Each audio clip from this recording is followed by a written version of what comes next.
बिस्मिल्लाहिर्रहमानिर्रहीम अस्सलाम वालेकुम। हकीकत टीवी साइंस एंड हेल्थ में खुश आमदीद। अब यकीन कीजिए कि जितना हम लोग अपने इस्लाम और उनके अहकामात की नाफरमानी करते हैं, दुनिया में कोई उम्मत ऐसा नहीं करती होगी, और उसका नुकसान हम इतना उठाते हैं जिसका आपको अंदाज़ा नहीं है। देखिए, नबी पाक सल्लल्लाहु अलैहि वसल्लम ने एक हदीस में फरमाया, जो अल सिलसिलातु सहीहा की हदीस नंबर 2325 है।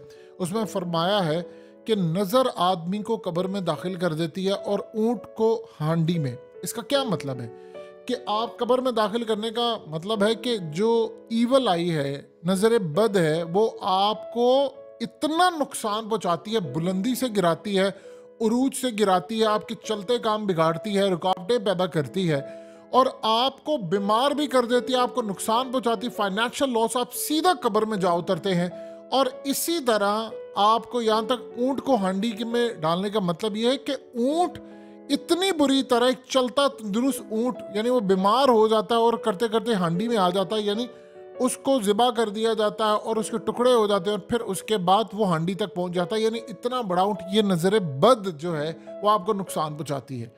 और इसी तरह इवन के हदीस शरीफ के अंदर अल सिलसिलातु सहीहा की हदीस नंबर 3238 में अल्लाह के नबी सल्लल्लाहु अलैहि वसल्लम ने फरमाया, मेरी उम्मत के जो अक्सर लोग हैं वो अल्लाह की किताब और इसके फैसले और इसकी तकदीर के बाद फोत होंगे, वो नज़र लगने से होंगे। यानी नेचुरल डेथ के बाद सबसे ज़्यादा अमवात जो होंगी वो नज़र की वजह से होंगी। आज आपकी सोसाइटी में हो रहा है, चलता फिरता जो केस हमारे सामने आया है सबसे बड़ा, वो ऊंट को हांडी में और इंसान को कब्र तक पहुंचाने वाली हदीस को सामने रखे तो ये असद अब्बास का केस है। ये बेचारे इस दुनिया से रुखसत हो गया, अल्लाह पाक उसकी मगफिरत करे, उसको जन्नत में एक मकाम अच्छा अता फरमाए। एग्जैक्ट ये केस है हमारे सामने कि कैसे आपको उरूज मिलता है।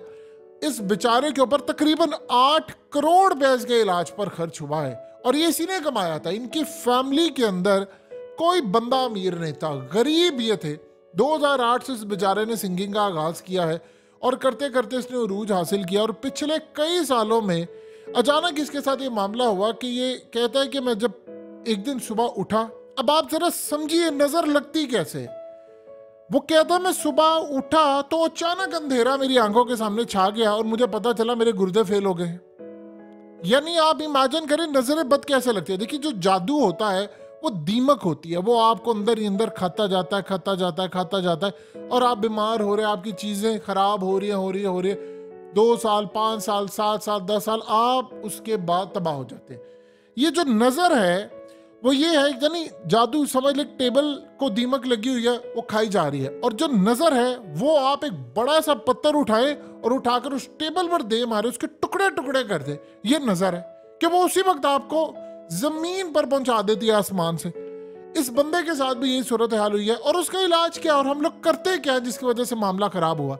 इस बंदे का गुर्दे जो है वो काम करना छोड़ गया, इसके भाई ने इसको गुर्दा दिया, ठीक हुआ, कुछ अर्से बाद वो भी खराब हो गया क्योंकि इलाज उसने गुर्दे का करवाया था, नजर का नहीं करवाया था। समझिए जरा इस बात को। इसके भाई ने गुर्दा दिया, बिल्कुल ठीक था, क्योंकि आपकी फैमिली के अंदर किसी ने देना, तो इसकी बहन को भी बेचारे को मसला था।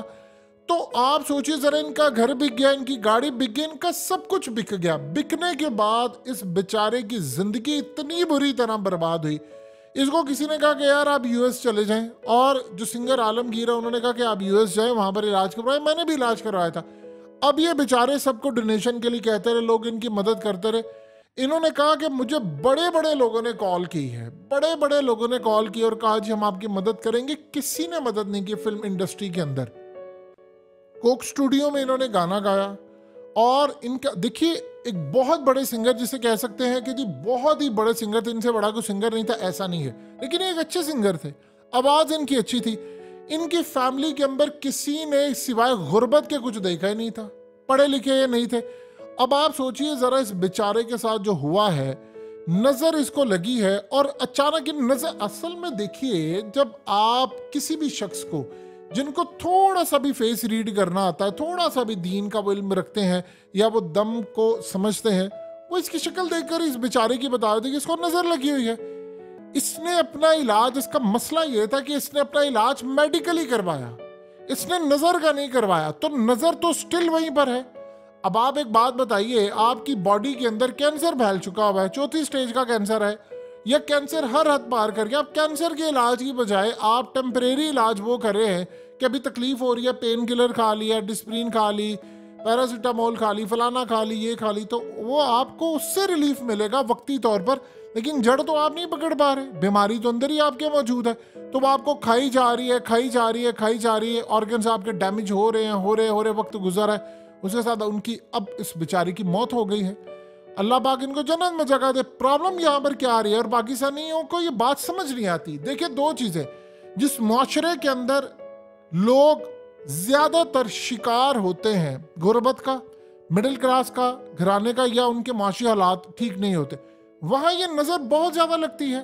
और हमारे यहाँ पर लोग क्या होते, आपने गाड़ी ली है, आप मशहूरी कर रहे हैं, ओ जी मैंने तस्वीरें लगा रहे हैं सोशल मीडिया के ऊपर, सबसे ज्यादा नजर तो आज सोशल मीडिया से लगती है, जादू सबसे ज्यादा तो आज यहां से हो रहा है। और हो रहा है, आप बताइए, हदीस में क्लियरली मेंशन है कि नबी पाक सल्लल्लाहु अलैहि वसल्लम के पास एक लड़की है, उसके चेहरे पर धब्बे थे, तो आपने उसको दम का इलाज बताया। यानी नजर जो है आप उसका इलाज नहीं करते, और बच्चों में हदीस में मेंशन है सबसे पहले उनको ज्यादा नजर लगती है, क्योंकि आपको पता ही नहीं है, आपको आपके उलमा ने बताया ही नहीं, आपकी मजहबी लीड ही करप्ट है आपकी, वो खुद बच्चों को नहीं छोड़े, वो उन्होंने क्या किसी को बताना जाकर कि नजर का क्या है। ये इतनी डेंजरस चीज है कि नबी पाक सल्लल्लाहु अलैहि वसल्लम ने बताया कि नेचुरल अमवात के बाद सबसे ज्यादा तो नजर लगने से मौत होती है। आपको पता ही नहीं, आपको अचानक आपके काम बिगड़ते रहे हैं। आप जो सोसाइटी में रह रहे हैं, अब मिसाल के तौर पर आप एक सोसाइटी में रहते हैं और उस सोसाइटी में सारे अमीर हैं, सारे ही अमीर हैं, तो जब सारे अमीर होते हैं, आपके पास भी अच्छी गाड़ी है, उसके पास भी गाड़ी है, फलाने के पास भी है, तो उसमें हसद का जो एलिमेंट है बहुत कम पाया जाता है। आप एक सोसाइटी में रहते हैं जहां पर अक्सरियत गरीब है और कोई अमीर हो जाता है, वो तो उसको छोड़ेंगे नहीं। ये नजर बद का कॉन्सेप्ट अब से नहीं है। आप मिस्र की तारीख उठा ले, जिन्होंने पिरामिड्स बनाए हैं, ये जादू और नजर, पुराने वक्तों में स्पेशली ऐसे लोगों को हायर किया जाता था, उनको पैसा दिया जाता था कि आपने फलाने को नजर लगानी है। दुश्मनों को नजर लगाने के लिए बंदे बुलाए जाते थे, उनको नजर लगवाई जाती थी। ये एक इल्म है, और ये लोगों की नजर असल में आपको चीर फाड़ कर देती है, आपको पता भी नहीं चलता, आपको अंदर से खोखला कर देती है और आप देखते रह जाते हैं। हम लोगों ने असल में नजर का इलाज ही नहीं किया। देखिए, जिस सोसाइटी के अंदर आप देखें, नाइजीरिया में चले जाएं, अफ्रीका में चले जाएं, पूरे घाना, नाइजीरिया, जितने अफ्रीकन कंट्रीज है, वहां पर ये जादू और नजर क्यों इतनी ज्यादा है? वहां पर भी ये सूरत हाल है। वहां ज्यादातर गरीब है, उनमें से कोई अमीर हो जाता है तो उसको नजर लगाते हैं। और स्पेशली नजर, हसद, अब इसकी डेफिनेशन ये आती कैसे है, क्या, ये एक लंबी डिबेट है, इसको छोड़े। आपको क्या पता है नजर का? और नजर का इलाज भी बड़ा डिफिकल्ट होता है, इतना आसान नहीं होता। आपने करना क्या है? आपने प्रोटेक्शन करनी है। देखिए, दो तरह की चीज होती है। एक होती है बीमारी से पहले का इलाज होता है कि आप अपनी हिफाजत करें। यानी एक बंदा आपको कहता है यार यहाँ से गंदा खाना ना खाना, या ये गंदी दवाई ना लेना, या ये गंदी जगह पर ना जाना, असरात हैं, या आप ये फलाने ड्रिंक ना पिए, तो वो आपने प्रोटेक्शन करनी है, अपनी हिफाजत। एक चीज कहते हैं कि आपको बीमारी हो गई, उसके बाद का इलाज डिफरेंट है। हम लोग यहाँ पर गड़बड़ कर जाते हैं। जादू होने से पहले का इलाज डिफरेंट है, जादू होने के बाद का इलाज डिफरेंट है। नजर लगने से पहले का इलाज डिफरेंट है, नजर लगने के बाद का इलाज डिफरेंट है। नबी पाक सल्लल्लाहु अलैहि वसल्लम ने आपको बताया है कि नजर का इलाज क्या है, दम कैसे करना है। आप गूगल करें, आपको पता चल जाएगा। हर चीज आप प्लेट में रखकर आपको नहीं मिलनी।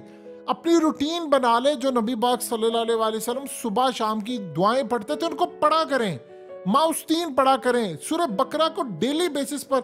देखिए, आज एक बात बताइए, आप अगर अपनी डेली रूटीन में सूरह बकरा को शामिल कर लें, आप यकीन कीजिए आप 1000 चीजों से बच जाएंगे। आपके मामला दुरुस्त होना शुरू हो जाएगा, आपको रिस्क का मसला जो है वो भी खत्म हो जाएगा। कितना टाइम लगता है एक आम बंदे को? स्टार्ट में हो सकता है 40 मिनट लगे सूरह बकरा। आप अपने मोबाइल में कोई PDF डाउनलोड कर लें, एक ग्रुप बना लें, उसमें चाहे किसी फैमिली वाले को कर लें, या अपना कोई दूसरा नंबर कर लें, या किसी का सेव कर लें। डेली बेसिस पे सूरह बकरा पढ़े, रात सब सो जाते हैं आप पढ़े। कितनी देर लगेगी? जब आप यूज्ड टू हो जाएंगे तो हार्डली 30 मिनट्स में आप सूरह बकरा पढ़ लिया करेंगे। पूरी पढ़ें, स्टार्ट में आपको पढ़ने नहीं दी जाएगी। जो ताकतें इवल फोर्सेस होती हैं वो आपको पढ़ने ही नहीं देंगी, आपको सुस्ती डालेंगी, आपको नींद आ जाएगी, आपको जमाइयाँ आएंगी, आपको ऐसा लगेगा मुझ पर बर्डन है, मुझे कोई पढ़ने नहीं दे रहा।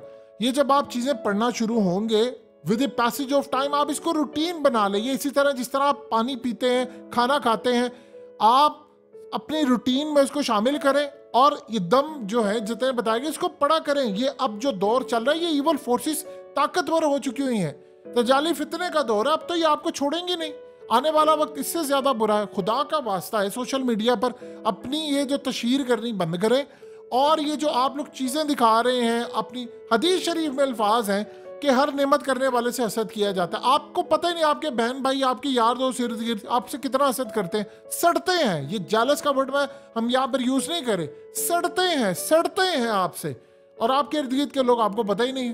तो बेहतर ये है कि आप नजर का इलाज, खुदा का वास्ता है, इस तरह करें कि पहले तो अपनी नुमाइश करना बंद करें, लोगों को अपने मामलात बताने बंद करें, और दूसरों को भी आप हसद की निगाह से ना देखें और अपना इलाज करें। वरना फिर इसी तरह होगा कि आप ऊपर जाएंगे।